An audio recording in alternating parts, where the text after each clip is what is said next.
When my stepfather said, "Trust us," I was 14. And that night, I learned what trust meant in his house as he locked the door. My mother never looked away from the television. 15 years later, I found the old camcorder he used to film family memories. But when I plugged it in, it wasn't memories that flickered to life on the small screen, it was proof. My name is Hannah Cooper, and I am 29 years old. For the last 11 of those years, I have not set foot in Ohio. I built a life in Chicago, a city of steel and wind that scours away memories, a place where the grit of the streets offered a logic my childhood never had.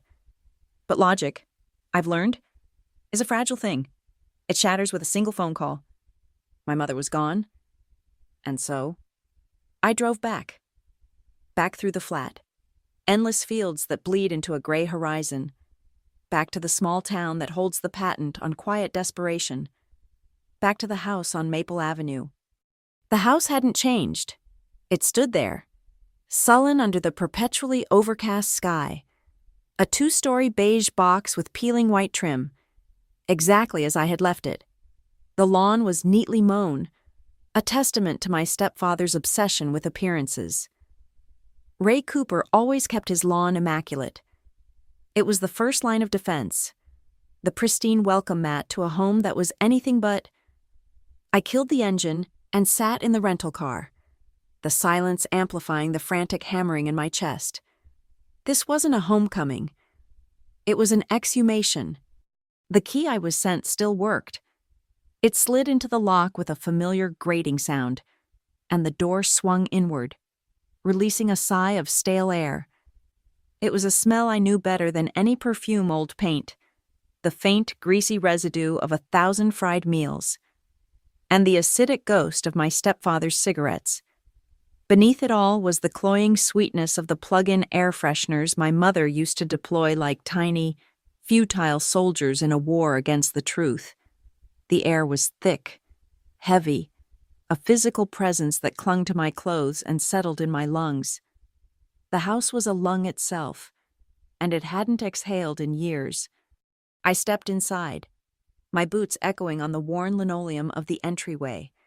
To my right, the living room was a museum of a life I'd refused to be a part of. The same sagging floral sofa, the same dark wood coffee table with its permanent rings of condensation, the same oversized television, dark and silent now. It was on that sofa my mother had sat, night after night, her face bathed in the flickering blue light, pretending not to hear the sounds from upstairs. On the dining room table, a small stack of mail sat next to a single, stark white card. I picked it up. The paper felt thin, cheap. In loving memory of Claire Cooper. Loving memory. The words were a mockery. Love in this house was a synonym for silence. It was a contract of complicity. I dropped the card, the sound of its landing a soft, insignificant slap absurdly loud in the oppressive quiet. I was here to clear out her things, a task Ray had informed me, via a clipped text message. He was too grief-stricken to handle. His grief was a performance, just like everything else. I knew my job was not to sort through memories, but to erase my mother's presence so his new life, his new wife, could move in without the inconvenience of ghosts. I started in the living room, in the large, imposing mahogany cabinet that dominated one wall. It was where my mother kept her photo albums, her collection of porcelain birds, the useless trinkets that marked the passage of a life lived on the surface. My fingers, numb and clumsy, traced the spines of the albums. I couldn't bring myself to open them. I knew what I'd find: forced smiles, stiff poses, a carefully curated fiction of a happy family. Deeper in the cabinet, behind a stack of old board games we never played, my hand brushed against something hard and metallic. I pulled it out. A Sony Handycam, circa the late 2000s. It was heavy, a relic from another age. Taped to its side was a clear plastic case holding a single, silver memory stick on a small white label.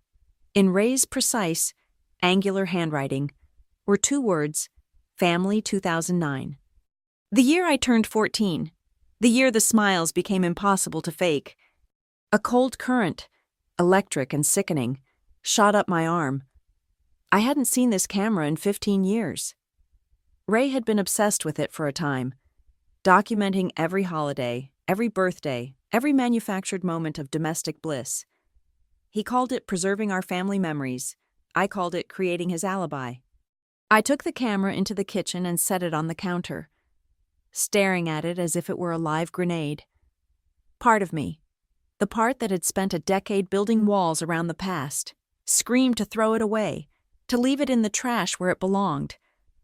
But the other part, the small, 14-year-old girl still trapped inside me, knew I couldn't. I had to know. The battery was long dead. I rummaged through the junk drawer, a chaotic tangle of rubber bands, loose screws, and dried-up pens, until my fingers closed around a universal power adapter. My hands were shaking so violently I could barely fit the plug into the camera's port. I leaned against the counter, my breath coming in shallow, ragged bursts, and waited for the small red charging light to illuminate. It felt like waiting for a verdict. After a few minutes, I couldn't bear it any longer. I pressed the power button. The camera whirred to life with a soft mechanical groan.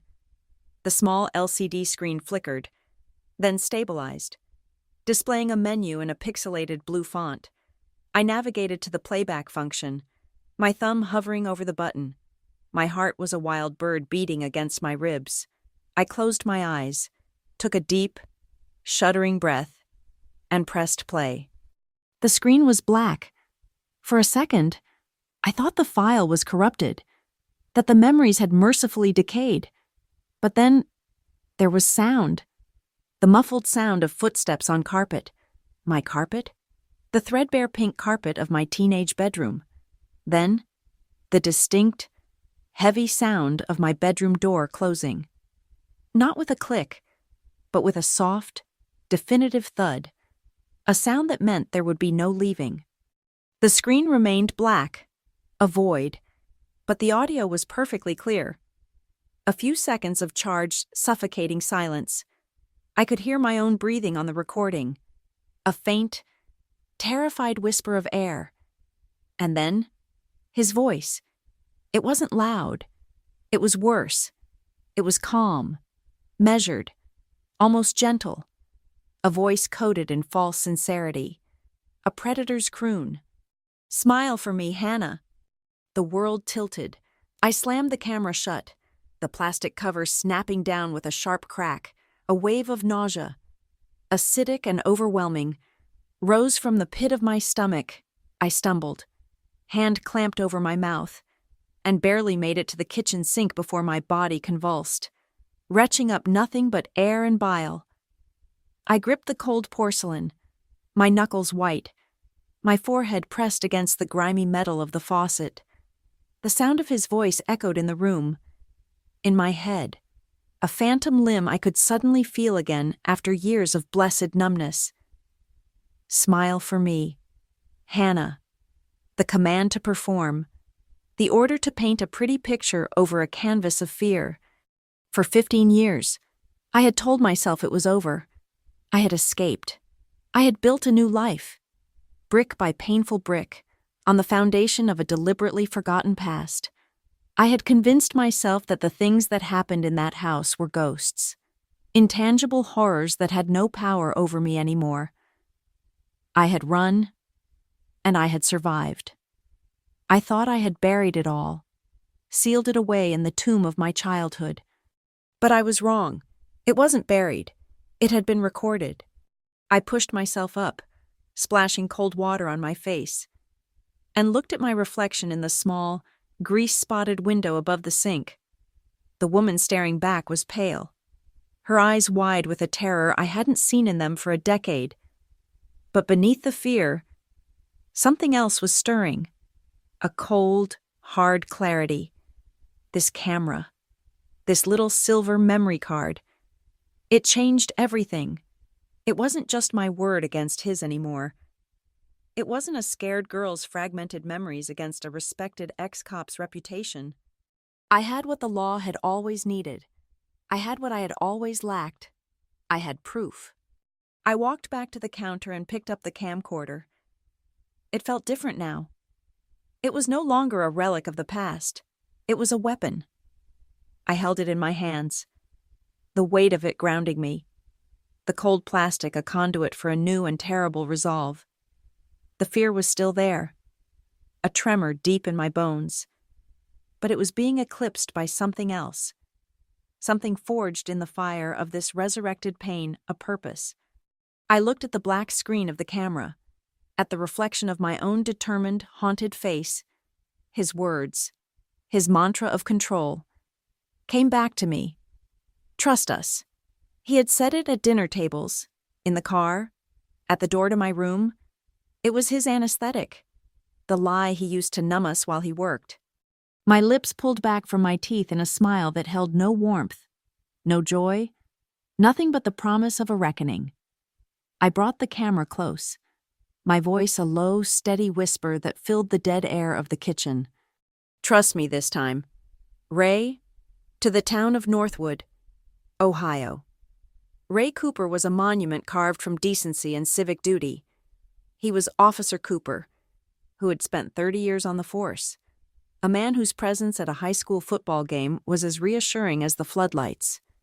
He was Ray, the guy who organized the neighborhood watch, who personally salted the sidewalks for the elderly widows on our block during ice storms, who grilled the perfect hot dogs at the 4th of July block party. His laughter a big, booming sound that made everyone feel safe. He was a pillar, a rock, a good man.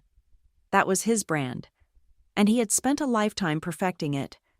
My mother bought into it completely.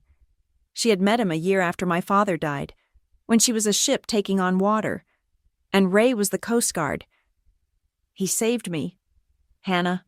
She would tell me, her voice hushed with a kind of reverent gratitude, usually while she was nursing a glass of white wine in the kitchen, her eyes distant. He saved me from the loneliness. A woman can drown in it. You know. I knew. I saw her drowning every day, even after he arrived. Ray hadn't saved her. He had just thrown her a different kind of anchor, one that held her in place at the bottom. His performance was most brilliant on Sundays. Every week, without fail, he would drive us to the First Community Church in his polished Ford sedan. He'd wear his one good suit, the navy one that made his shoulders look even broader, and he'd hold the door open for my mother, a perfect portrait of the devoted husband. Inside, he was a celebrity. Handshakes for the men, charming smiles for the women. And for me, there was the ritual. During the sermon, as Pastor Dave spoke of sin and redemption, Ray would place his hand on my shoulder. It wasn't a comforting gesture. It was heavy, a brand of ownership. He would lean in, his breath smelling of mints and self-satisfaction, and whisper the words that served as both a promise and a threat. Trust us. God sees everything. He was right about one thing. God saw everything. He just didn't seem to intervene. So I learned to do what survivors do. I adapted. I became an actress. My smile became my costume, a carefully constructed mask that I never took off.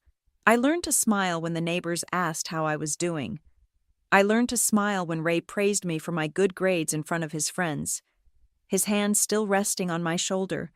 I learned to smile when he would close my bedroom door at night to have a talk. The smile was my camouflage, my white flag, my desperate attempt to be invisible in plain sight. It was the price of admission for a peaceful dinner.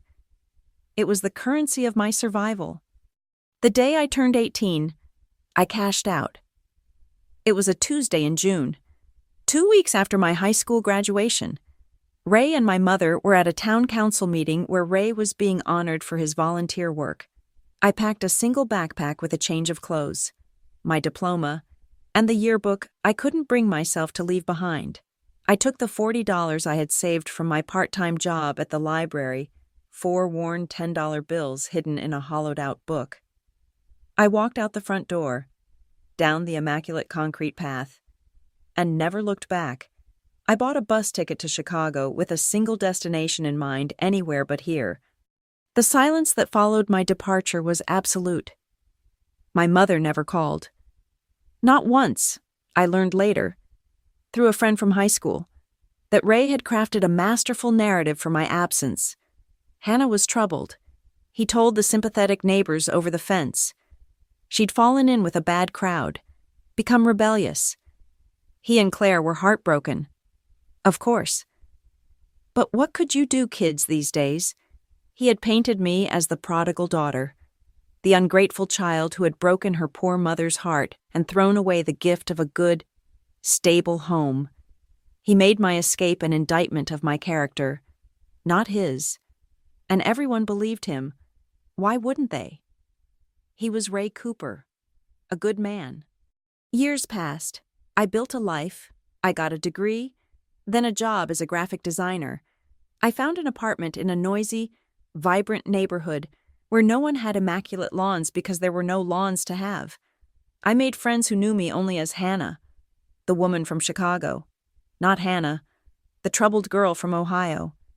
The past became a scar, a place that ached when the weather turned, but one that was covered up and mostly ignored. I told myself my mother's silence was her choice, a symptom of her weakness, of her complete submission to him. I told myself I didn't need her. I repeated it until it was almost true. Then came the email that shattered the fragile peace. It wasn't from Ray. It was from my mother's sister, my Aunt Carol, a woman I hadn't spoken to in a decade. The subject line was just my mother's name, Claire. My hands went cold before I even opened it. The message was brief, formal. My mother had passed away. A heart attack. Sudden. The doctor said, Carol was sorry to be the one to tell me. She left a number for the funeral home for arrangements. I didn't cry. I just felt hollow. The grief was a distant, abstract thing, a ship on the horizon. The primary feeling was a dizzying sense of vertigo, the world shifting under my feet. And then, a few hours later, a second email arrived. This one was a forward from Aunt Carol. It was from Ray. It was a list of instructions, cold and logistical. He was handling everything. He detailed the process for selling the house, the division of assets according to the will. He was efficient, organized, the retired cop managing a scene. But it was the last line, a single sentence at the bottom of the email, that made the air leave my lungs. As per Claire's wishes, there will be no funeral or viewing. I'm arranging for immediate cremation. I read it again and again. The words seemed to vibrate on the screen. As per Claire's wishes, a lie. It was such a blatant, audacious lie. My mother was terrified of fire. It was a deep, primal fear she'd had since she was a child. She hated even lighting candles on a birthday cake. She had told me, on more than one occasion, that her greatest fear was being cremated. She wanted to be buried next to my father, in the small cemetery behind the First Community Church, under the shade of a large oak tree. She had been specific. It was one of the few things in her life she had ever been definite about. So why would Ray lie? The question echoed in the hollow space inside me. A funeral meant a body. A viewing meant people would see her. Doctors, coroners, morticians, old friends, family. They would all see her. What was it that he didn't want them to see? The question was a spark in the dark, and it ignited a fuse that had been dormant for 15 years. Suddenly, the past wasn't a scar. It was an open wound. His control, his obsession with appearances, his perfectly constructed life, it was all a facade to hide something he was now trying to turn to ash. My mind flew back through the years, through the fog of willful forgetting, to the house on Maple Avenue, to the heavy silence, the locked doors, the smiles that didn't reach my eyes. And then, a new memory surfaced. Sharp and clear, the Sony Handycam. The silver memory stick. Family 2009. He was hiding something. He had always been hiding something.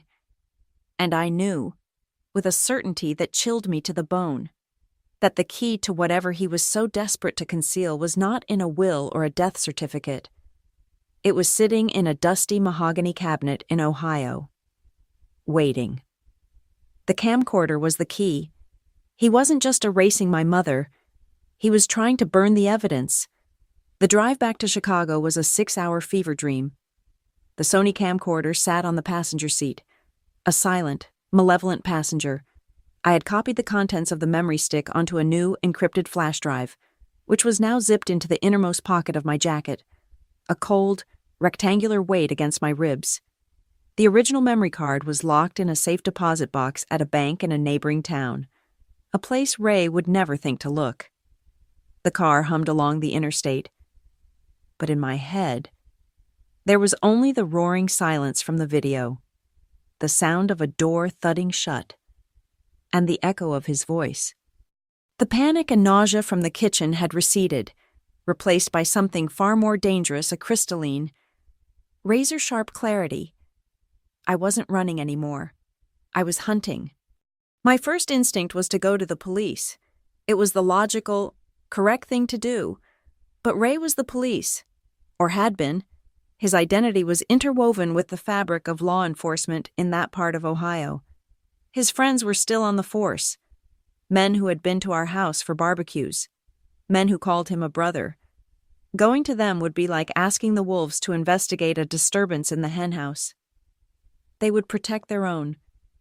They would bury it. They would dismiss me as the troubled daughter, just as he had trained them to do. No, the law would not be my first move. It would be my last.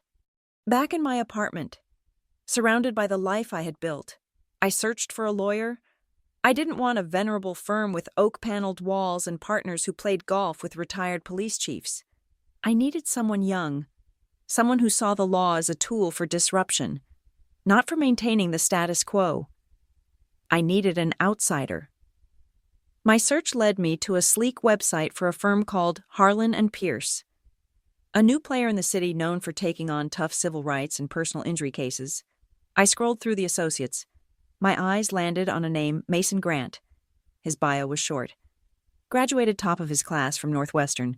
Specialized in digital evidence and victim advocacy. His picture showed a man around my own age, with intense eyes and a jaw set with the kind of restless ambition that couldn't be faked. I sent an email with a one-line subject, consultation regarding a family matter. His office was on the 34th floor of a glass tower that pierced the Chicago sky. Everything was chrome, white leather, and polished concrete. It was the antithesis of the house on Maple Avenue, a clean, sterile environment where secrets seemed unlikely to survive. Mason Grant was exactly as his photo suggested, sharp, focused, dressed in a suit that was tailored to perfection.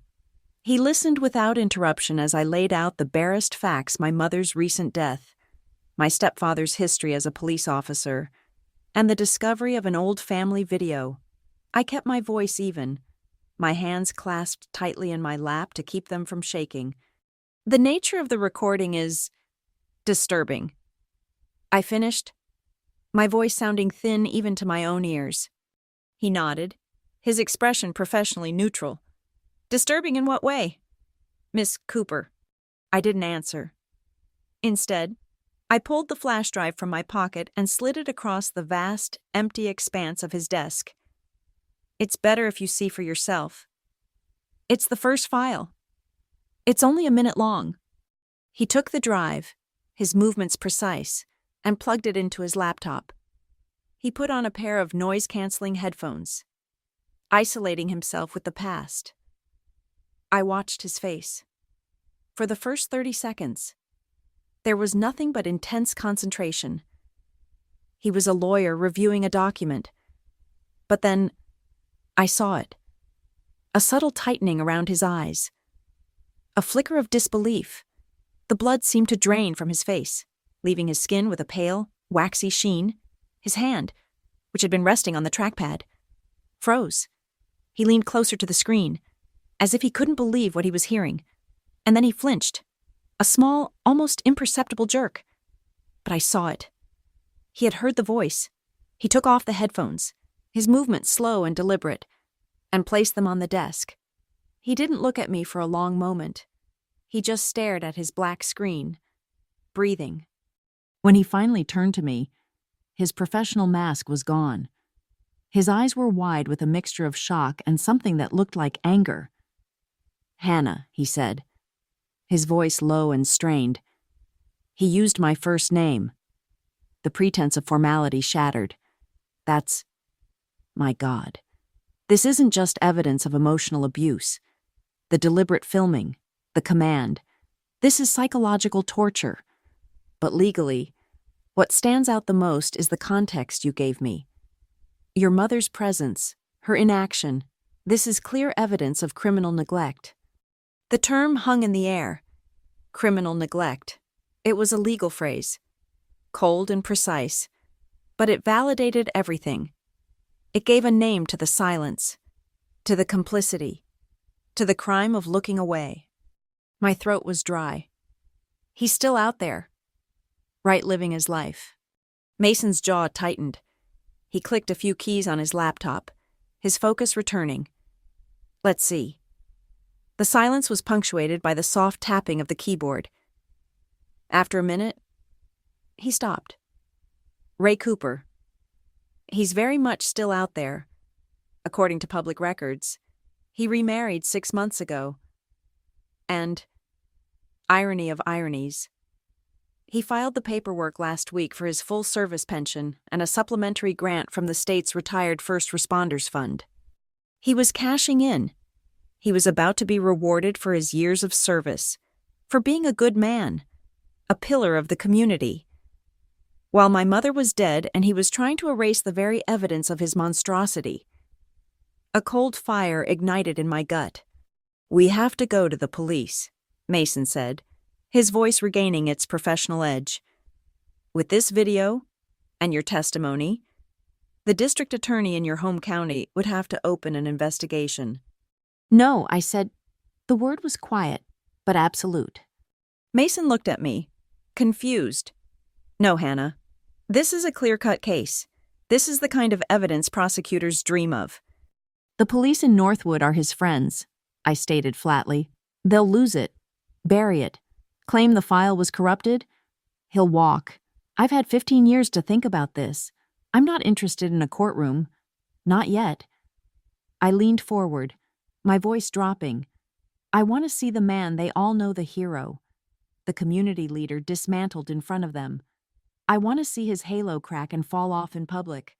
I want him to feel what it was like for me, to have everyone you know look at you and see something shameful. He made my bedroom a prison.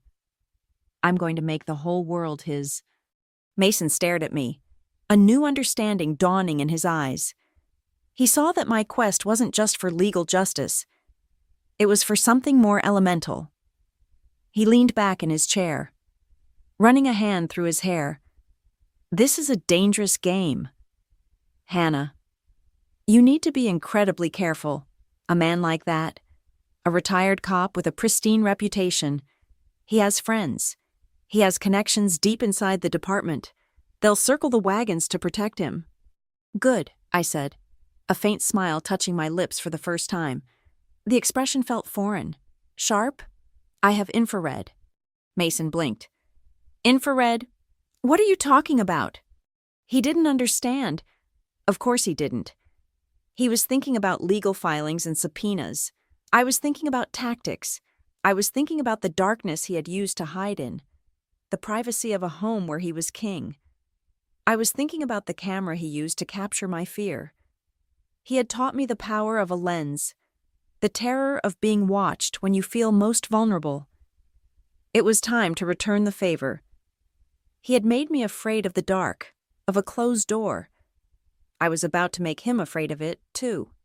"Don't worry," I said, standing up, the flash drive still on his desk. "You'll understand soon enough. I knew what I had to do. The law would be my endgame. But the terror would be my opening move. He created the darkness. I was just going to light it up. The internet is a vast and murky ocean. And if you know where to look, you can find anything. I wasn't looking for state-of-the-art spy gear. I needed something old, untraceable, something that wouldn't ping a satellite or require a subscription service registered to my name. I found it on a surplus auction site that specialized in outdated security equipment. It was a weatherproofed outdoor camera from the early 2000s, bulky and black, with a lens that looked like a single dead eye. Its main selling point, buried in the technical specifications, was a surprisingly powerful infrared illuminator and a low-light sensor. It was designed to catch teenagers spray painting a warehouse wall, not to dismantle a man's life. It was perfect. I paid in cryptocurrency through a tumbler and had it shipped to a P.O. box I'd opened under a false name. 3 nights later, I was back in Northwood. I parked my rental car 2 blocks away from Maple Avenue and walked, my footsteps swallowed by the thick, humid silence of a suburban midnight. The equipment was in a plain black duffel bag slung over my shoulder. Every rustle of leaves, every distant dog bark, sent a jolt of adrenaline through me. This was his territory. For 18 years. This had been his kingdom. And I was staging a coup. The house was dark, a hulking shape against the bruised purple of the night sky. A single dim porch light cast a sickly yellow glow on the immaculate lawn. Across the street, a massive ancient oak tree stood sentinel, its thick branches, heavy with a summer's worth of leaves, extended partway over the road, offering a perfect shadowed vantage point of Ray's front door. That was my target. Getting the camera into position was the hardest part. I moved with a stealth I didn't know I possessed, my body taut and every sense screaming. The bark of the oak was rough against my palms as I found my first handhold. I climbed, my duffel bag strapped tightly to my back, my breath held tight in my chest. I wedged myself into a fork in a thick branch about 15 feet up, screened from the street and the house by a curtain of leaves. My heart hammered against my ribs, a frantic drumbeat in the quiet night. From here, I could see everything: the front porch, the living room window, the driveway, his entire public face. Working in the dark, my fingers numb and clumsy, I mounted the camera. Securing it to the branch with heavy-duty zip ties, I ran a thin black cable down the back of the trunk, burying it shallowly under the grass and mulch until it reached the base of a dense hedge bordering the sidewalk. There. I connected it to a portable, long-life battery pack and a small Wi-Fi transmitter. All concealed within a waterproof plastic box I'd painted a dull, muddy brown. The signal was weak, but it was stable. It was enough. Back in my car, parked on a deserted side street, I opened my laptop. The screen glowed, illuminating my pale, intense face. I typed in the IP address, and after a moment of static, an image flickered into view. It was grainy, monochrome, the world rendered in shades of ghostly white and deep black. It was the view from the oak tree. The infrared was working. Heat signatures bloomed in the darkness. A cat slinking across the street was a bright white phantom. The engine block of a recently parked car glowed softly. And the house, Ray's house, was a patchwork of cool grays and blacks, except for a single, warm rectangle, the living room window. He was in there. I was in. For the next 4 nights, I watched. It was a masterclass in the banality of evil. From my car, and later from a cheap motel room 10 miles away. I watched his life unfold on my laptop screen. I learned his routine. He and his new wife, a woman named Linda, whose public records identified her as a registered nurse, would eat dinner around 7. Afterwards, she would clean the kitchen while he would settle into his recliner in the living room. I could see his silhouette through the window, the shape of his head, the way he held his glass. He drank whiskey every night. 2 fingers. Neat. Linda would join him later, and they would watch television. Two dark shapes in the warm glow of the screen. They looked like any other middle-aged couple in any other house in any other quiet town in America. The sight of it, the sheer, maddening normalcy of it, was a constant, low-grade torture. On the fifth night, I decided it was time. A storm was rolling in, the air thick and charged with electricity. The wind was picking up, making the leaves on the oak tree dance and sway, creating a hypnotic, shifting pattern on my screen. Around 10 o'clock, as usual. Ray was in his chair, the glow of the TV flickering across the room. Linda was moving around upstairs, her warmer shape passing by a second-floor window. I unzipped my duffel bag and took out the final piece of my setup, a directional microphone attached to a small audio transmitter. I had tested it the night before. If I spoke into it, my voice would be broadcast through a tiny, magnetically mounted speaker I had hidden in the dense foliage of the azalea bush directly under his living room window. The sound quality was terrible, tinny and distorted. Perfect. I waited until Linda's light went out upstairs. He was alone. I took a deep, steadying breath, the air tasting of ozone and impending rain. My hand was slick with sweat as I picked up the microphone. This was it. I clicked the transmit button. It was a simple action, but it felt monumental, like pushing a detonator. I didn't say anything. I just let the open channel project the ambient noise of my car's interior, the soft hum of the engine, the faint crackle of static out into his perfect, quiet world. On my screen, I saw his silhouette tense, his head lifted, tilting slightly. He had heard it. A sound that didn't belong. He was a creature of habit and control, and this was an anomaly, a variable he couldn't account for. He muted the television, and his silhouette was plunged into near darkness, but I could still see its outline against the faint light from the kitchen. He was listening. He sat like that for a full minute, a predator scenting a change in the wind. Then, he stood. My heart leaped into my throat. He moved out of the frame, and a moment later, the porch light flicked on, flooding the front yard with that sickly yellow light. The front door opened. He stepped out onto the porch. The infrared camera captured him in stunning spectral detail. The world was black, but he was a stark white figure, radiating heat and life.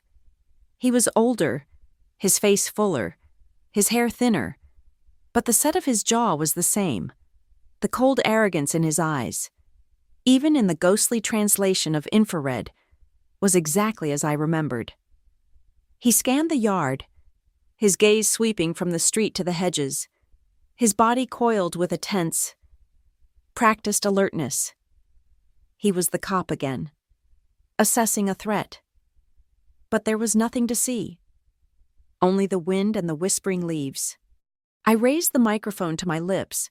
My throat was tight, the words a physical effort to push out. I pitched my voice low, a dead, flat whisper, letting the cheap electronics distort it into something barely human. "Smile for me, Ray." He froze. His entire body went rigid, a statue of white heat on my screen. His head snapped up, his eyes wide, searching the darkness. It wasn't the words themselves, but the cadence, the phantom familiarity. It was a ghost from a past he thought he had buried and burned. He took a half step back, his hand instinctively going to his side, where his service weapon used to be. There was no panic in his posture, but something far more telling, a deep, profound confusion, fear. He looked directly at the oak tree, his eyes passing over the spot where I had hidden the camera. Seeing nothing, the threat was invisible.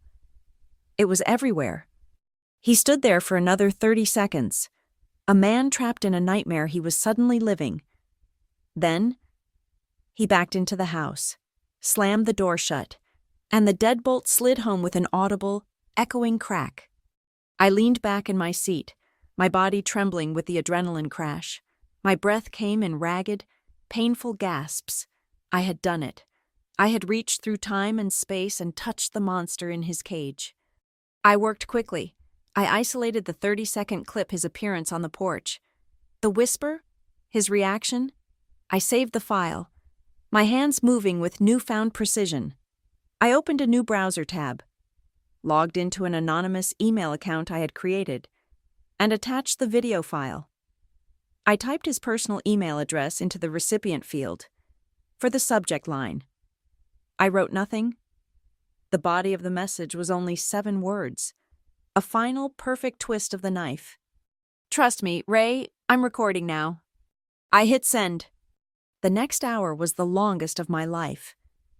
I drove away, my eyes constantly checking the rearview mirror, my mind racing.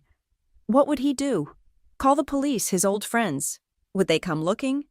Would they trace the signal? But I knew my setup was too crude, too analog for that.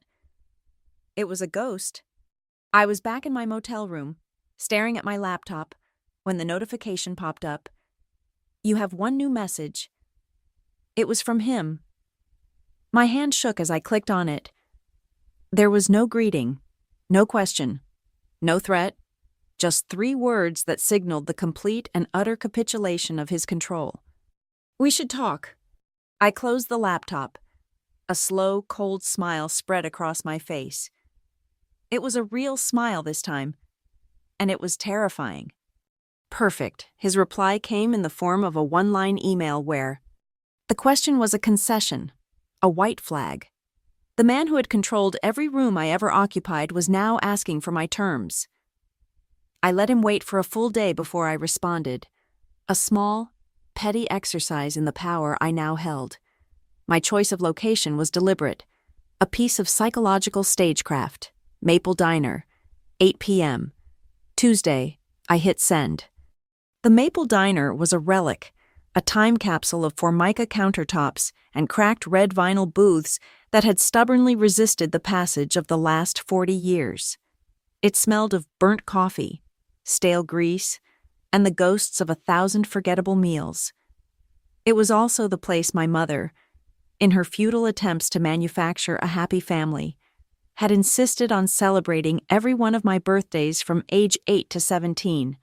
I had spent years in these booths, picking at lukewarm French fries, a captive audience to Ray's performance of the benevolent patriarch, my smile a carefully rehearsed lie. To meet him here was to force him onto a stage filled with my ghosts. I arrived 20 minutes early, choosing a booth in the back corner.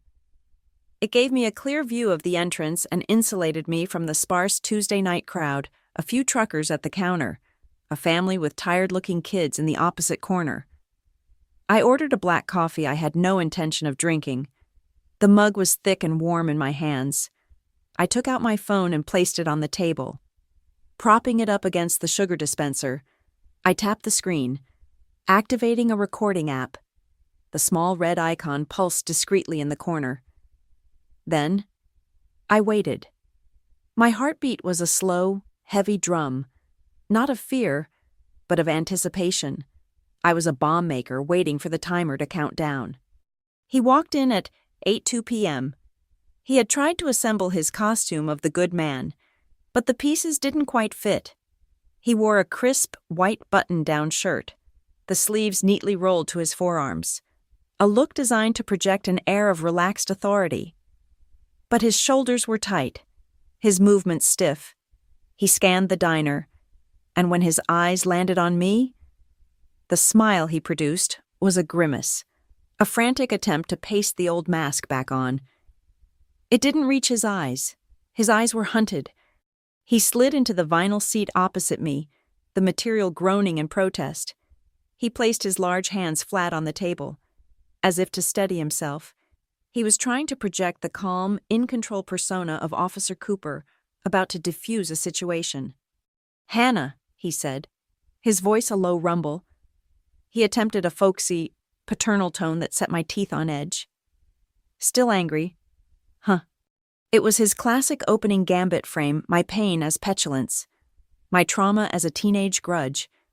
Reduce me to a child. It had always worked on my mother. It would not work on me.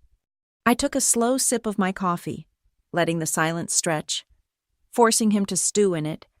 I met his gaze over the rim of the mug, my expression a perfect blank. "No." "Ray," I said, my voice quiet but carrying the cold, clear weight of a shard of glass. "I'm not angry." I set the mug down with a soft click. "I'm just curious what you're going to say when the video goes public." The effect was instantaneous. The manufactured calm evaporated. He stiffened, his entire body going rigid. The color drained from his face, leaving behind a sallow, grayish pallor. His jaw muscle clenched, a frantic, tiny knot of fury. "You wouldn't dare," he hissed, the sound barely a whisper, but charged with a lifetime of menace. It wasn't a question. It was a command. He was still trying to give orders. I didn't say a word. I simply picked up my phone from its position against the sugar dispenser. His eyes tracked the movement, wide and animalistic, with my thumb. I navigated to my video gallery and selected the first file, the one from the Sony camcorder. I didn't turn the phone towards him. I just let it sit flat on the table between us. I pressed play. I kept the volume low. An intimate horror meant only for our table. The sound bled into the quiet diner.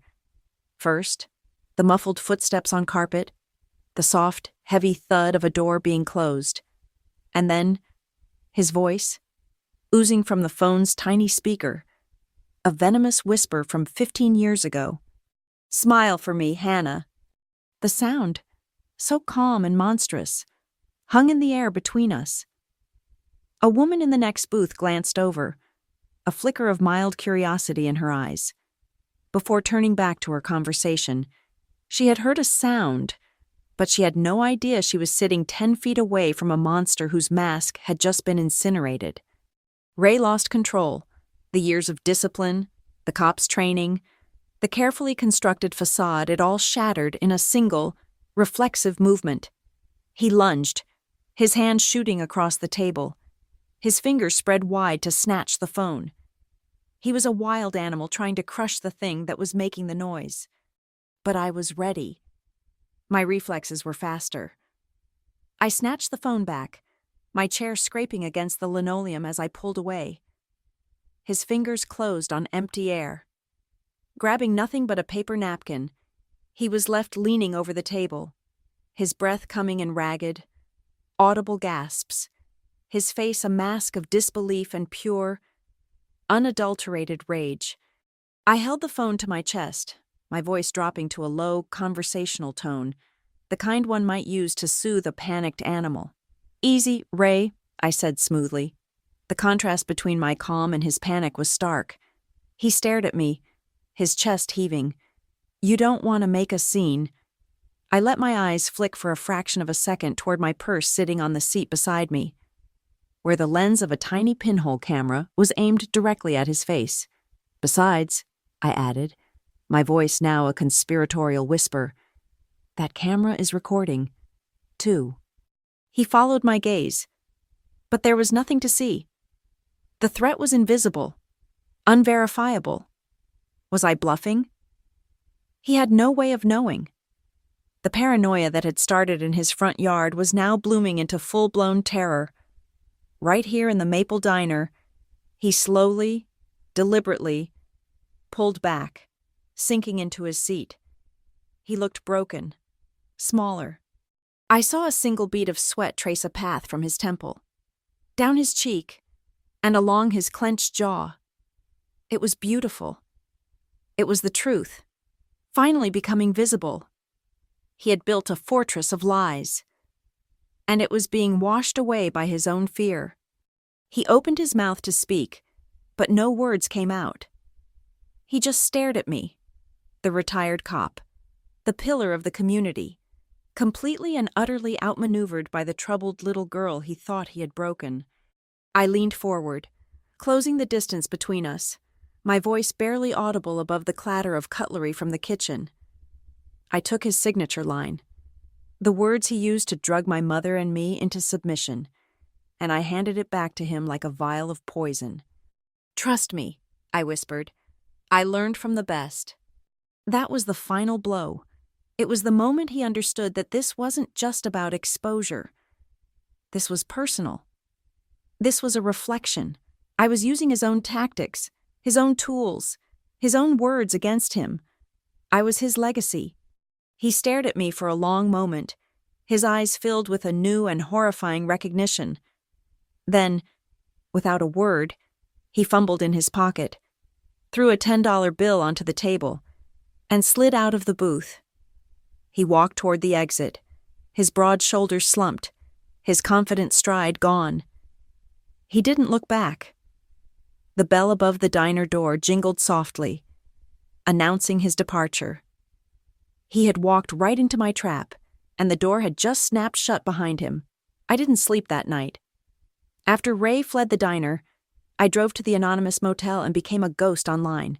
I created a new social media profile using a VPN routed through 3 different countries. The name was generic, the profile picture a stock photo of a sunset. From this digital non-entity, I uploaded a single file. It was a 14-second clip, meticulously edited from the night vision footage. It began with the image of Ray Cooper, the town hero, stepping onto his porch, his face a ghostly white mask of heat. Then my distorted, disembodied whisper, "Smile for me." Ray, the clip ended with his face, frozen in a mask of pure, unadulterated fear as he stared into the dark. I added no context, no explanation, just a simple, 5-word caption that I posted to the town's community forum at 3:17 a.m. former Northwood cop's dark secret. Then I closed the laptop and waited for the sun to come up. The internet works faster than fire. By 7 a.m., it was an ember. By 9 a.m., it was a blaze. The first to notice was a local blogger, a woman who ran a small-town gossip site. She reposted the video with a series of question marks. From there, it jumped to the Facebook pages of Northwood residents. The comments started as confused whispers. Is that Ray Cooper? What is he looking at? Who's talking? Is this a prank? But the video had a hypnotic, unsettling quality. The grainy, monochrome footage, the disembodied voice, and the raw fear on the face of a man known only for his stoicism and charm, it was a potent combination. It didn't feel like a prank. It felt like watching a secret crawl into the light. By noon, the local news affiliate out of Toledo had picked it up.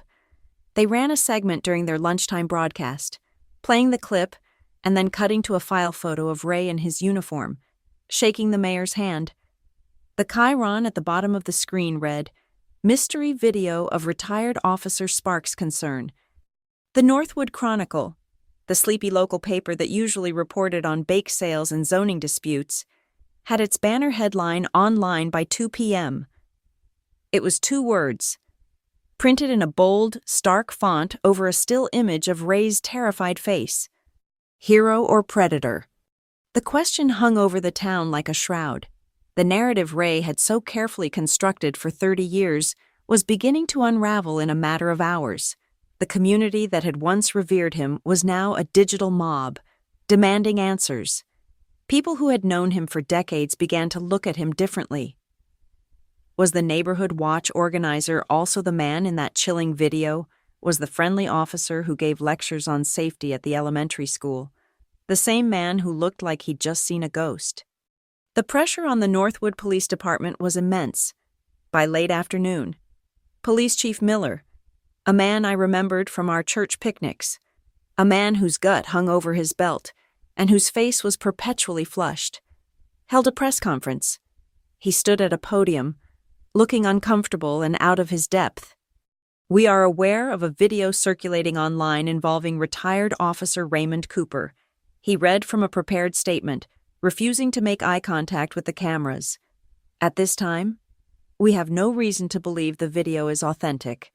However, in the interest of public trust and transparency, I am launching a full and thorough internal investigation." It was the standard playbook response: deny, deflect, delay. But it was too late. The story was no longer his to control. Ray, meanwhile, had gone to ground.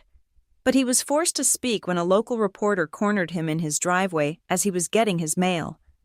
The footage was shaky, shot on a cell phone. Ray looked haggard, his white shirt wrinkled, his eyes darting nervously. He tried to muster his old authority, but his voice was strained. "The video is a fake," he said, his voice cracking slightly. "It's a disgusting, doctored piece of garbage. It's a malicious attack on my character by a person with a vendetta.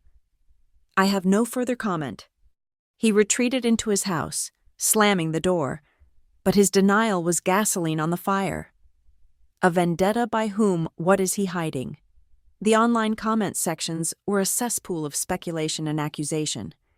From Chicago, I watched it all unfold on my laptop, a detached God viewing her chaotic creation. Mason called me, his voice a mixture of awe and alarm. "Hannah, the DA's office just called me. The public pressure is massive. They're getting a warrant to search his house. They're citing the video and a credible tip, which I provided that there may be other electronic media of interest on the premises." The search took place the next morning. It was a media spectacle. News vans lined Maple Avenue. Neighbors stood on their lawns, watching in stunned silence as two detectives men, who had likely once been Ray's subordinates, walked up his pristine concrete path and knocked on his door. They were inside for 3 hours. When they emerged, one of the detectives was carrying a standard evidence box. Inside that box, as I would learn later from a frantic call from Mason, was an old desktop computer, several laptops, and a small, plastic case containing a silver memory stick, a memory stick he had forgotten about, or perhaps one he couldn't bring himself to destroy. A memory stick labeled Family, 2010 to 2012. It contained dozens of other files, dozens more recordings.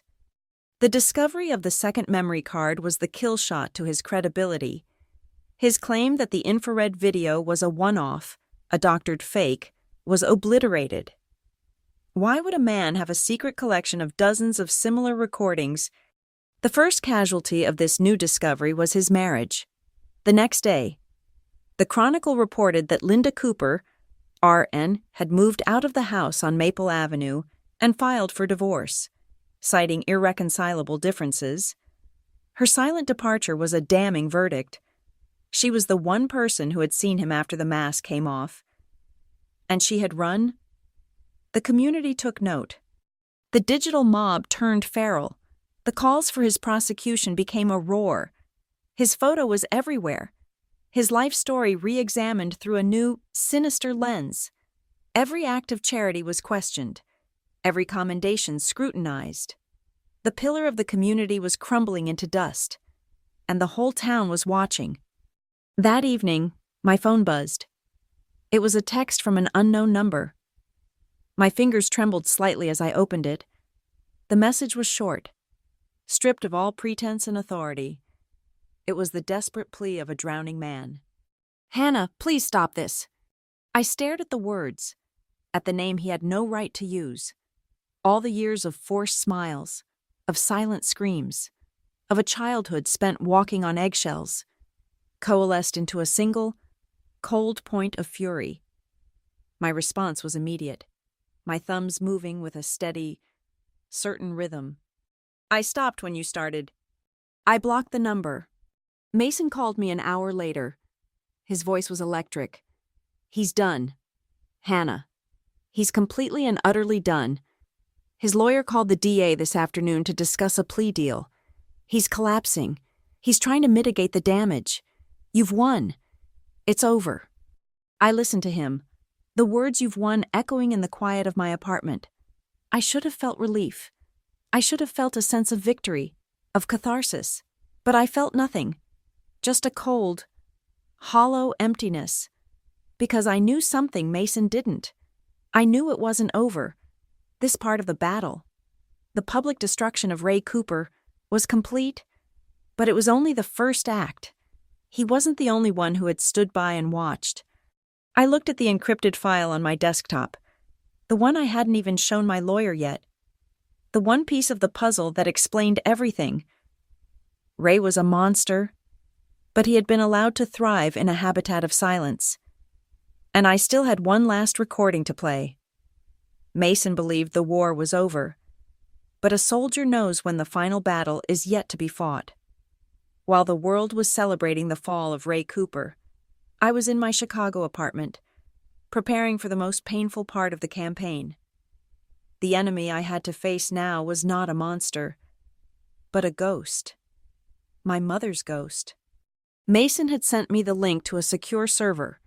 A single folder, ominously labeled Cooper_evidence_B, contained the contents of the second memory card. There were 63 video files inside, 63 digital tombstones marking the death of my childhood. My hand hovered over the mouse for a long time. Part of me didn't want to know. It was easier to believe my mother was simply weak, blind to the darkness in her own home, a victim in her own right. Ignorance was a shield, and I was about to lower it for the last time. I clicked the folder open. The files were a chronological catalog of my misery, labeled with sterile, meaningless names: vid_001.move, vid_002.mov. I clicked on a few at random. There I was at 15, at a 4th of July barbecue, holding a sparkler with a smile that didn't reach my eyes. Ray's voice, a hearty boom from behind the camera, directed everyone to look his way. There I was at 16, at a pumpkin patch, the camera uncomfortably close as I pretended to laugh. In every clip, the theme was the same: a carefully staged scene of family life, with me as the lead actress and my mother as a recurring extra, often blurred in the background, a silent, passive observer. She was always there, but never truly present. I kept clicking, my stomach twisting into a tighter knot with each file. I was looking for something specific, a feeling, a flicker of truth in the sea of lies. I found it in a file named vid_024.mov. The date stamp read December 25th, 2009. Christmas Day, the year I turned 14. I pressed play. The scene opened to our living room. Painfully familiar. It was a cacophony of festive color, the glittering tinsel on the tree, the garish blinking lights, the mountain of presents wrapped in bright red and green paper. The camera panned across the room before settling on me. I was sitting on the floor amidst a sea of torn wrapping paper, wearing an itchy, oversized sweater my mother had bought me. I looked small, impossibly fragile, like a bird with a broken wing. "Show me what you got." "Hannah," Ray's voice commanded from behind the lens. It was his cheerful, family man voice, but I could hear the steel beneath it. "Hold it up for the camera." On screen, my younger self obediently held up a book, my movements stiff and puppet-like. The camera zoomed in, a claustrophobic, invasive close-up on my face. "Now, give us a big smile." Ray cooed. "It's Christmas. Let's see a happy girl." The smile my 14-year-old self produced was one of the saddest things I had ever seen. It was a trembling, desperate grimace, a pathetic attempt to fulfill the command. It was the smile of a prisoner. The camera held on me, unblinking, refusing to let me look away.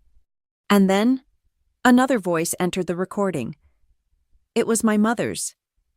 She was off-screen, her voice slightly muffled but clear. "Ray, that's enough," she said. There was an edge of weariness in her tone, the sound of a long-lost battle. "Stop filming. The girl's tired." The camera perspective shifted slightly, a quick, irritated jerk, as if he had turned his head to look at her. His reply was his mantra, his all-purpose tool of control, dripping with condescending reassurance. "Trust us, Claire. She's fine. We're just making memories." There was a pause, a beat of silence that stretched for an eternity. I leaned closer to my laptop speaker, my breath caught in my throat. And then, my mother spoke again. Her voice was a bare whisper, a sound not meant for the camera, a secret she was sharing with the monster. It was the sound of her surrender, the confession of her complicity. Just don't hurt her again. The world stopped. The video played on for another 5 seconds. The camera swung back to my face, catching the exact moment the light in my eyes extinguished. The exact moment I flinched as her words registered. Then the screen went black. The file had ended. But for me, everything had just begun. I couldn't breathe. The air in my apartment felt thick, unbreathable. Don't hurt her again. Not what did you do? Not you wouldn't hurt her. But again, a confirmation, a history, a pattern. She knew.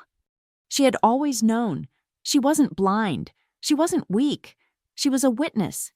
She had stood by, in the background of every frame, and watched. Her silence wasn't a shield. It was a weapon of consent. The betrayal was so profound, so absolute. It felt like a physical blow. It was a deeper wound than any of Ray's actions, because it came from the one person who was supposed to protect me. A sound tore from my throat, a guttural sob of pure, undiluted agony.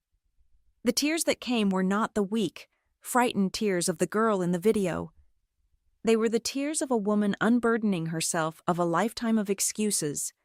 I cried for the mother I had tried to invent, the one who was simply misguided or afraid. I grieved for her, and in doing so, I let her go. I wept until my throat was raw and my eyes were swollen. A violent, cleansing storm. And when it was over, I was calm. The last ghost had been exorcised. The last lie had been burned away. With steady hands, I edited the video file. I isolated the 15 seconds that contained the truth, my mother's plea, Ray's dismissal, and her final, devastating whisper. I opened a new email to Mason. The subject line was Phase 2.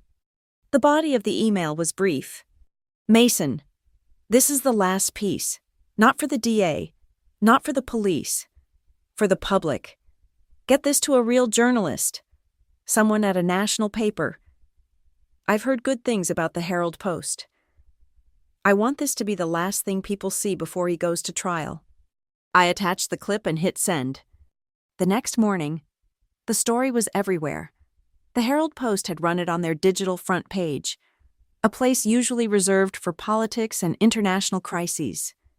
The headline was brutal, a sledgehammer of truth that destroyed the last vestiges of sympathy anyone might have had for the Cooper family. Mother knew, stepfather lied, leaked tape reveals family's darkest secret. The story didn't just expose Ray, it exposed the entire ecosystem of silence that had allowed him to thrive. It painted a portrait of a family rotting from the inside out. It was no longer the story of a single predator. It was the story of a conspiracy. I turned on the television. Every major news network was leading with the story. They were playing the clip, my mother's whisper now amplified for the entire world to hear. And then they cut to a live feed. A news helicopter was circling above Maple Avenue. On the ground, a crowd of reporters and camera crews were gathered like vultures on the immaculate lawn. The front door of the house opened. 2 detectives escorted Ray Cooper out of his home. He was in handcuffs. He had a jacket pulled over his head, but it slipped, and for a moment, his face was visible. He looked gray, shrunken, a relic of a man. The camera flashes were relentless, a violent, strobing blizzard of light. He kept his head bowed, a final, pathetic performance of shame. They put him in the back of a police car, and it pulled away, siren silent. I watched the screen, my face impassive. The anchors were talking in serious, hushed tones. The victory was total, the destruction absolute. There was no smile on my face, no feeling of triumph. There was only the slow, deliberate release of a breath I had been holding for 15 years. It was over. The truth was recorded. The courtroom was smaller and shabbier than I had imagined. It wasn't the grand, mahogany-paneled arena of television dramas. It was a mundane, functional box in the Northwood County Courthouse. The walls were a pale, institutional yellow. The fluorescent lights overhead hummed with a low, incessant buzz. and the air was thick with the smell of old paper, dust, and cheap floor polish. It was a room designed for processing human misery with bureaucratic efficiency, the perfect setting for the end of my story. I sat in the front row of the gallery, directly behind the prosecutor's table. Mason was beside me, a solid, reassuring presence in his dark, conservative suit. He had advised me against attending the arraignment, warning it would be a procedural, emotionally taxing affair with little resolution. I told him my attendance was non-negotiable. I wasn't here for legal resolution. I was here to bear witness to the final, formal stripping of a man's power. They led him in through a side door. He wasn't in a prison jumpsuit, but in a rumpled suit that hung loosely on his frame. He had lost weight.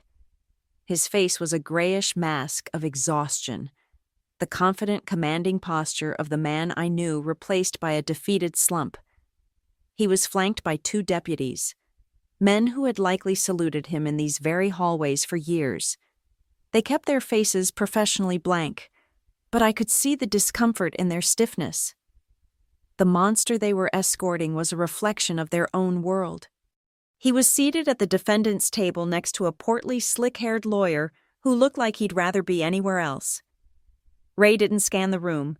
He stared straight ahead at the judge's empty bench, as if seeing a ghost.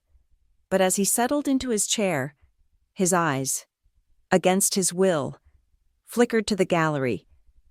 They found me instantly. For a moment, the 15 years between us collapsed. I was 14 again, and he was the monolith of authority in my life. I felt a phantom echo of the old fear, a cold knot tightening in my stomach. But it was just an echo. The fear had no power here. Not under the buzzing fluorescent lights, not with a dozen witnesses watching. I met his gaze and held it, my expression a placid, unreadable mask. His face, already a canvas of despair, twisted into something uglier resentment. His lawyer leaned in, whispering something, but Ray ignored him. His eyes were locked on mine. His lips moved, forming silent words I couldn't hear but could easily understand. He was trying to cast a final spell, to reassert his narrative one last time. He leaned towards the deputy beside him, murmuring something. The deputy, a young man with a pained expression, glanced at me and then reluctantly at Ray's lawyer, who gave a resigned shrug. They let him speak. He didn't raise his voice. He didn't have to. In the heavy, expectant silence of the courtroom, his words carried like stones thrown into a still pond. "You did this," he said, his voice a hoarse, ragged thing, stripped of its former resonance. He wasn't speaking to the judge or the court. He was speaking only to me. "You destroyed our family." The accusation was so pathetic, so perfectly in character, that a strange, cold calm settled over me. He was still trying to blame the victim for bleeding on his clean floor. I didn't move. I didn't flinch. I let his words hang in the air for a moment, letting their absurdity sink in.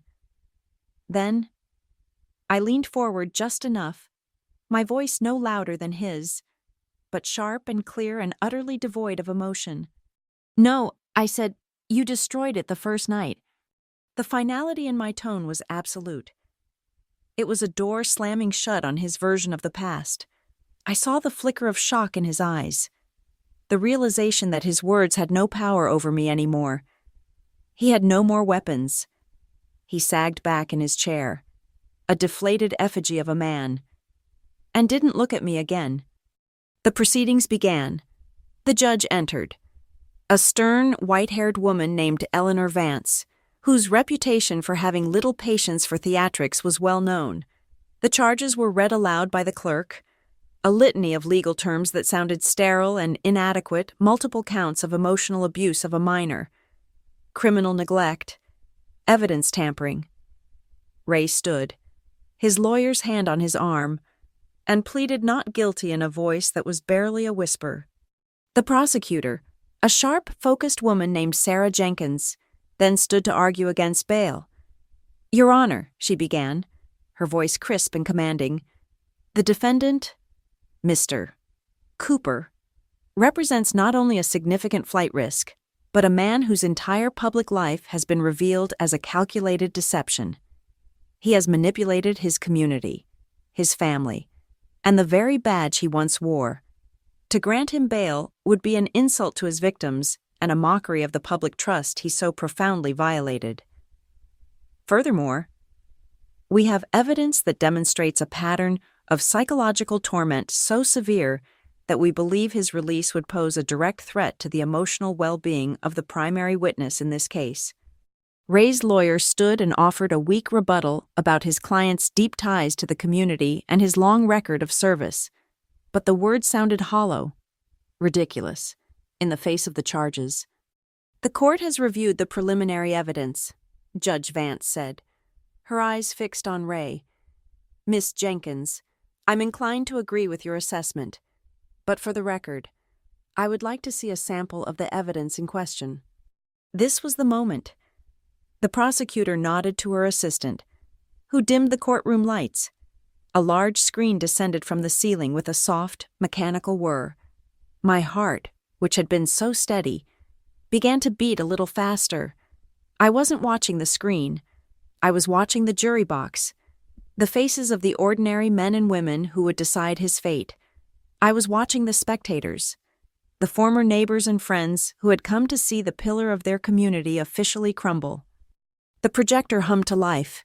The image that appeared on the screen was the grainy, black and white footage from the oak tree. The courtroom was plunged into a spectral, monochrome world. On the screen, the front porch of the house on Maple Avenue was rendered in ghostly detail.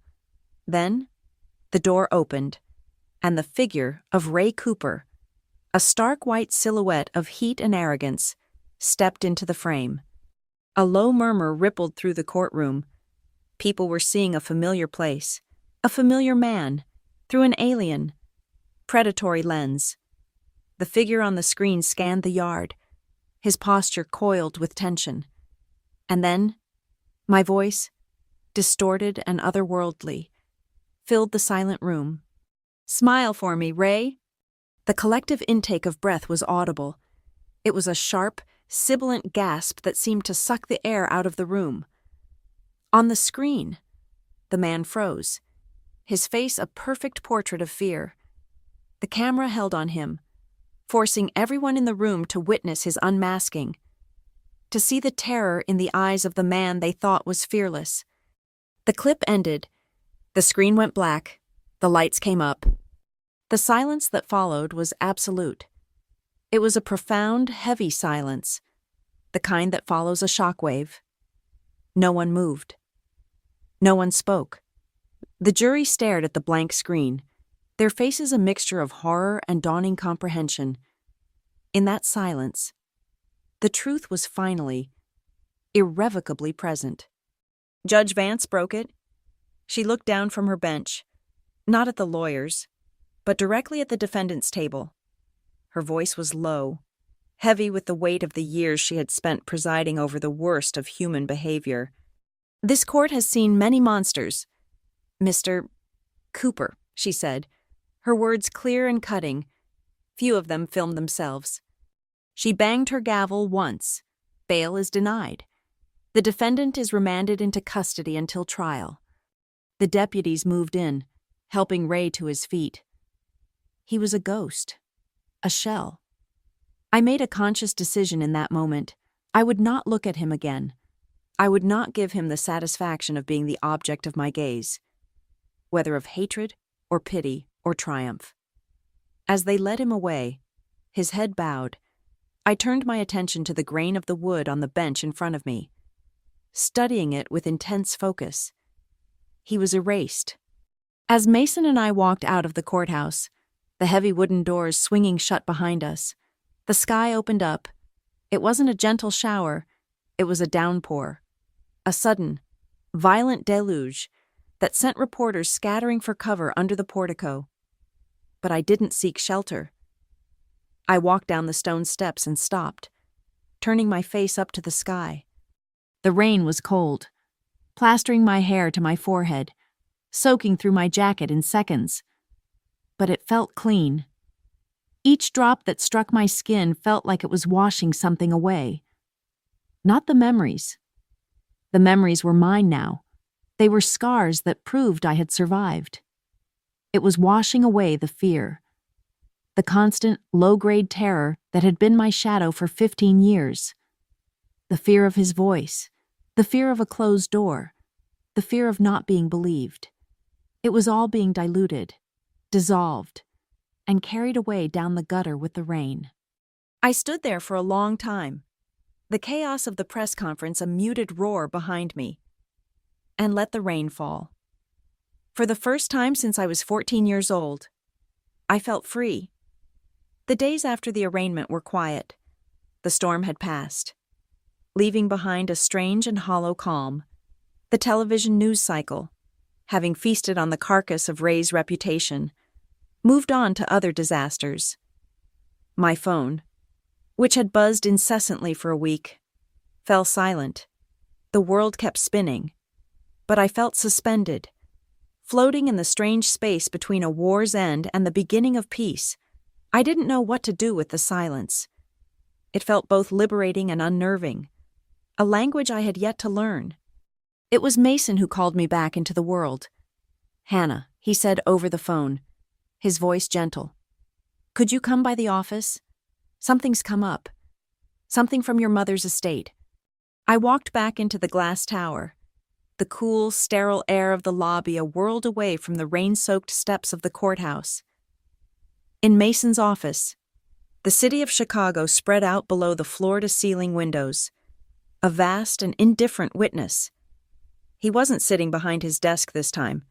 He was standing by the window, holding a thick, cream-colored envelope.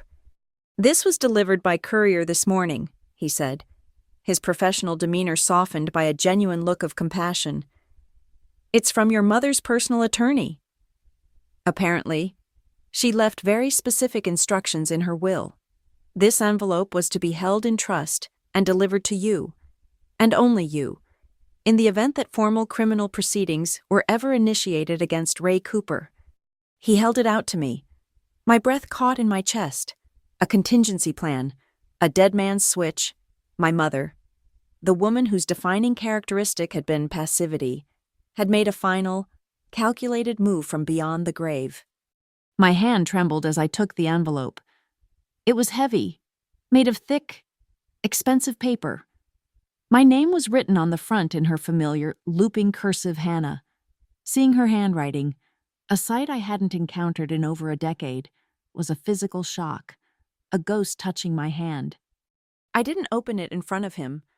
I thanked him, my voice a dry whisper, and carried it back to my apartment as if it were a sacred, fragile thing. I sat on my sofa, the sounds of the city traffic a muted roar below, and stared at her handwriting. I traced the letters of my name with my fingertip. This envelope was a bridge, connecting a dead woman's secret to a daughter's painful truth. With a deep, shuddering breath, I slid my finger under the seal and broke it. Inside was a single sheet of matching stationery, folded in thirds. The text was not long, a few short paragraphs, written in the same familiar hand. "My dearest Hannah, if you are reading this letter, then the worst has happened to him, and the best has happened for you. It means he has finally been exposed. It means you found the strength to do the one thing I never could. It means you are free. There is no easy way to say this, so I will just say it. I knew. I didn't know everything, not the details, but I knew enough. I saw the light in your eyes dim and then go out entirely. I heard the silences that were louder than any argument. I felt the fear in our house, a living, breathing thing that sat at our dinner table. I knew you were being hurt, and I did nothing. I have spent years asking myself why. The only answer I have is the ugliest one: I was a coward. He saved me from the loneliness I feared more than anything. But in doing so, he locked me in a different kind of prison, and he used my fear as the key. I was so terrified of being alone again that I chose to be a bystander to my own daughter's pain. It is not an excuse. There is no excuse. It is just the ugly, selfish truth. I failed you in the most fundamental way a mother can fail a child. I don't expect your forgiveness. I don't deserve it. But I hope that with this letter, you can have the truth. All of it. I love you. I have always loved you. Even when my fear was bigger than my love. Mom. The letter fell from my fingers into my lap. The tears that came were silent, hot, and heavy. They weren't tears of rage. The anger had burned out, leaving behind only this vast, aching sorrow. I cried for the crushing weight of her cowardice, for the love that had been too small to save me. I cried because her apology was a confession I had needed to hear my entire life. And it had arrived a lifetime too late. It was the final, missing piece of the story, and it clicked into place with an agony that was both heartbreaking and clarifying. The next day, I took the letter back to the courthouse. The building felt different now, less intimidating. I wasn't there as a victim anymore. I was an executor of a final, painful will. I met with Sarah Jenkins, the prosecutor, and handed her the envelope. She read it in silence, her sharp, professional face softening with each line. "This is powerful. Hannah," she said quietly. "It corroborates everything. It paints a full picture of the environment of coercion and fear. We'll submit it to the court as supplementary evidence for sentencing." As I left her office, one of the deputies from the arraignment, the young one with the pained eyes, stopped me in the hallway.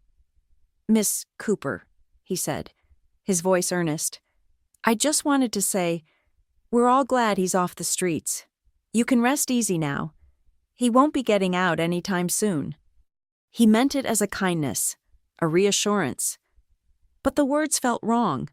I gave him a small, tight-lipped nod and kept walking. I didn't need to rest easy. Rest was for people whose wars were over. My war was over. But the work of rebuilding a country from the ashes was just beginning. I hadn't done any of this for peace and quiet.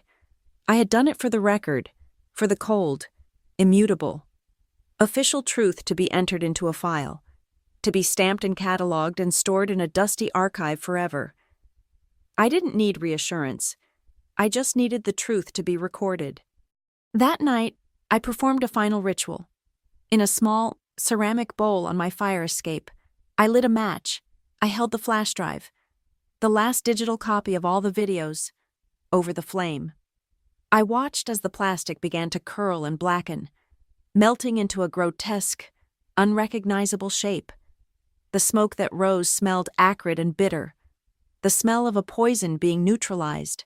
I was burning the ghosts, turning the moving images of my pain into inert, harmless ash. But I didn't burn everything. On my desk, I placed the original silver memory stick. It was no longer a piece of evidence. It was a relic, a monument, a silent, incorruptible witness to what had happened in that house.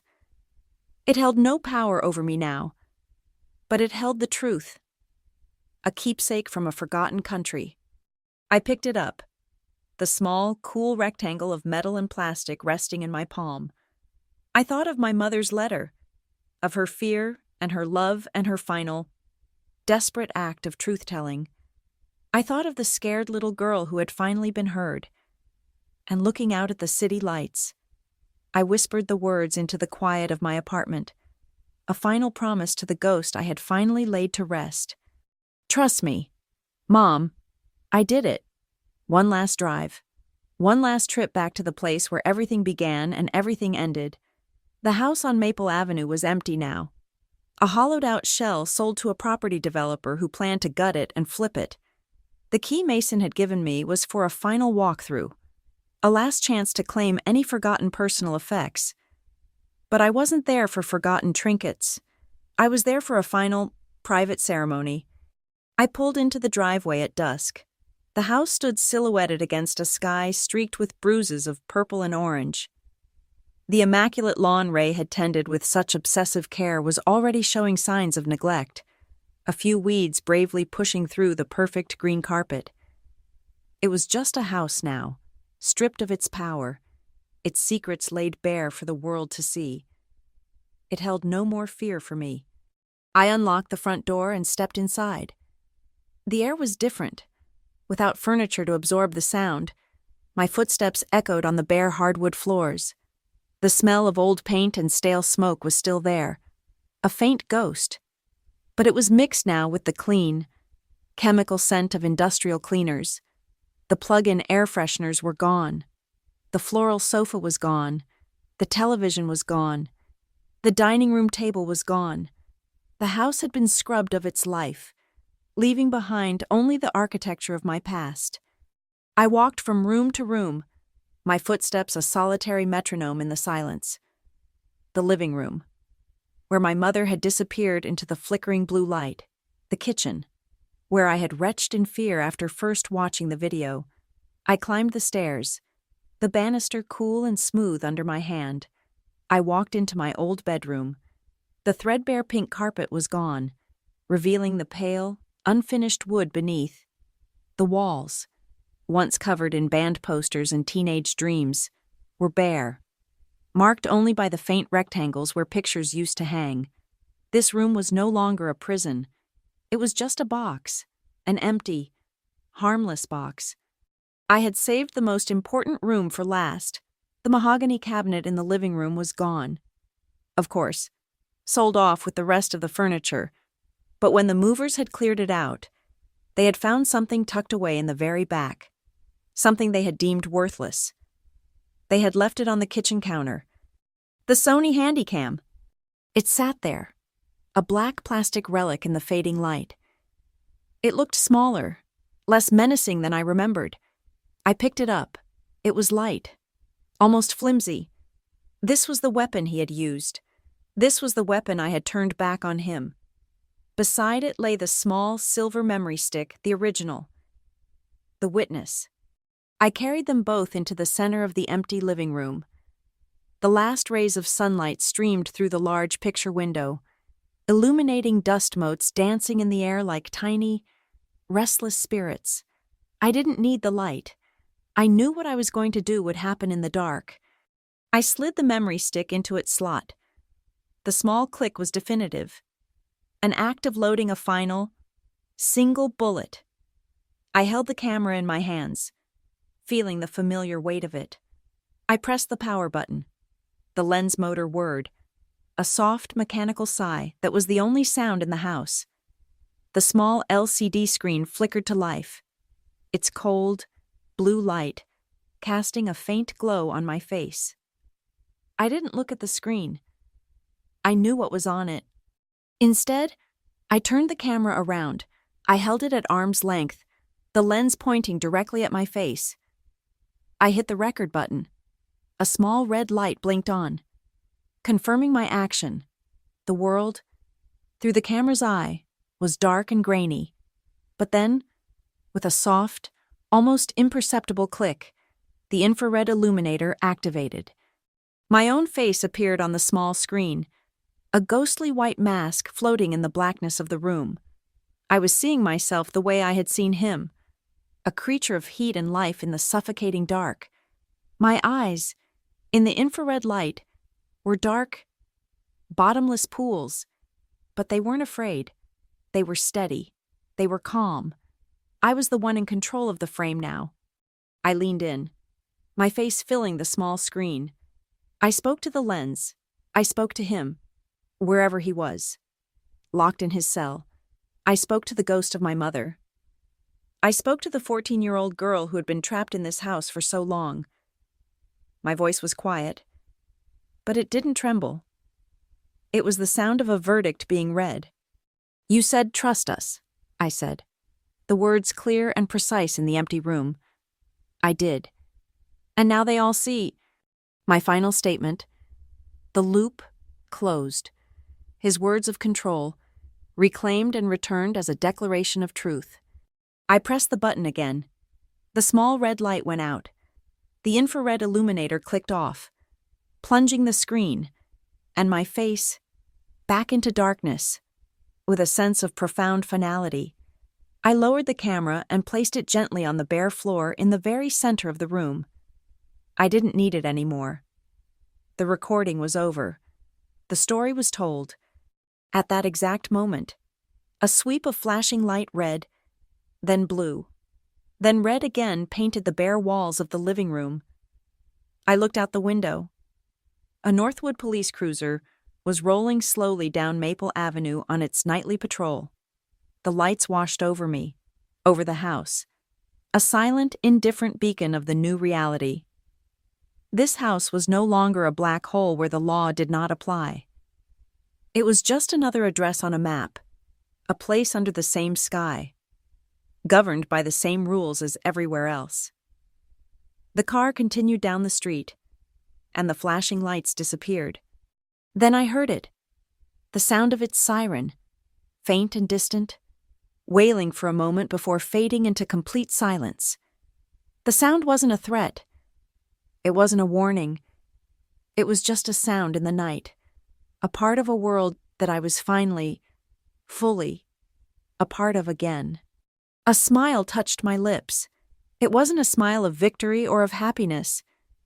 It was a smile of release, of a terrible weight being lifted from my soul. I looked at the dark camera on the floor, the silent witness to it all. I looked around the empty, silent room, and I whispered the last two words into the darkness, a promise to myself. Now it's over. The last sliver of light from the sunset faded from the window. The room went completely dark, the screen, black. The end. Thank you so much for listening to my story. It means the world to me to have you here. I'm curious. Where in the world are you listening from? Drop a comment below and let me know. I'd love to connect and hear your thoughts. If this story resonated with you, please consider subscribing to the channel and giving this video a like. And if you really want to support this work and help it reach more people, please hit that hype button. It helps more than you know.